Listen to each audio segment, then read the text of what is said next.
हाँ, टॉपर बच्चों को कॉल करिए। अरे भैया जहरीले हैं, मैं बता रहा हूं। कुछ बच्चे भाई साहब बीच बीच में जब हमारे इवेंट्स होते हैं मिलने जाता हूं, ठीक है, तो कुछ बच्चे भाई साहब, हमारे आजकल के बच्चों के अंदर एक खास बात है, दे नो व्हाट टू से टू गेट वायरल, ठीक है। ये चीज मैं एनालाइज कर चुका हूं, ठीक है।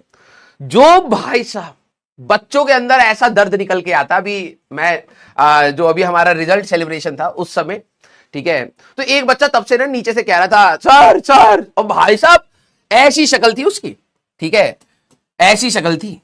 अब मैं मजाक नहीं बना रहा, ये रियलिटी है। तभी मेरे को रियलाइज हुआ कि हमारे बच्चों को सब पता है कि भाई मैं एक बार बस मेरे ऊपर कैमरा आ जाए, उसके भाई साहब कौन टिकटॉक कौन एक्टर सब मैं बताता हूं, ठीक है।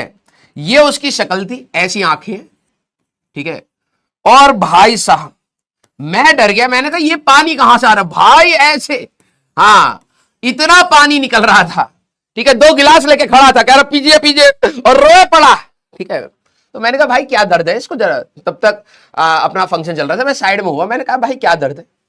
कह रहा सर मुझे अपनी कहानी बतानी है। मैंने कहा कहानी, कौन सी कहानी? तो मैंने कहा कौन सी क्लास में हो, ठीक है, क्योंकि साफ पता लग रहा था, क्योंकि अगर कोई सिलेक्शन लेकर के आएगा तो ऑब्वियस सी बात है, उससे तो पूछा ही जा रहा है। ये अचानक से आकर के कोई कहानी बताना चाह रहा है। तो मैंने कहा भाई कौन सी क्लास में? कह रहा सर मैं 11th क्लास में हूं, अर्जुना में। मैंने कहा अभी कहानी बना लियो, ठीक है, कह रहा हाँ, तो बहुत दर्द भरी कहानी है।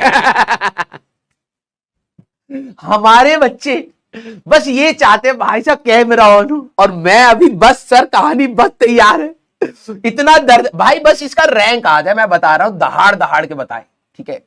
तो उस बच्चे को मैंने कहा भाई देख कहानी तो चल ठीक है, हो सकता हो जेन्युइन भी हो और दर्दनाक भी हो, लेकिन जनसंख्या तभी सुनेगी जब रैंक होगी, ठीक है। तो कहानी अभी बचा करके रखिए, अभी थोड़ा मेहनत करके आइए, अगली बार मतलब 12वीं के बाद फिर हम सारे के सारे हम भी ऐसे देखेंगे भाई बच्चा तो यही है, ठीक है। हाँ, तो हमारे बच्चे ना पता है क्या है, कुछ बच्चे कुछ बच्चे ऐसे होते हैं, ठीक है।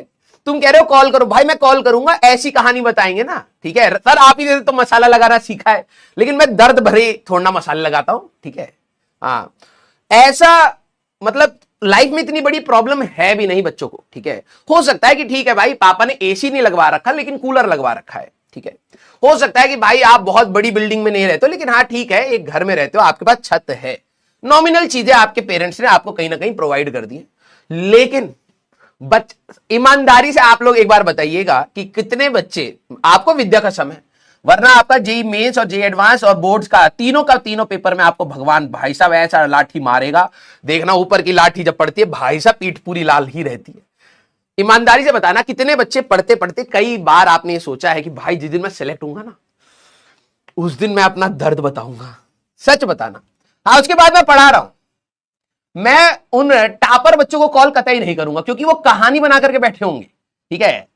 ईमानदारी से बताइए आप में से कितने सारे ऐसे बच्चे हैं जिन्होंने एक ना एक बार तो डे ड्रीमिंग करी है कि भाई बस मेरा सिलेक्शन हो जाए। मैं बताऊंगा भाई साहब हमारे यहां कूलर था, एसी भी नहीं है, हाँ सर मेरे यहां पे ना पेन भी नहीं था, मैं तो एक दिन मोर को देखा, मोर के पंख नोच लिए, और सर जो कपड़े वाला नील होता उसको पानी में डुबोए डुबोए मोर के पंख से तैयारी। अबे इतना तो दर्द था भी नहीं,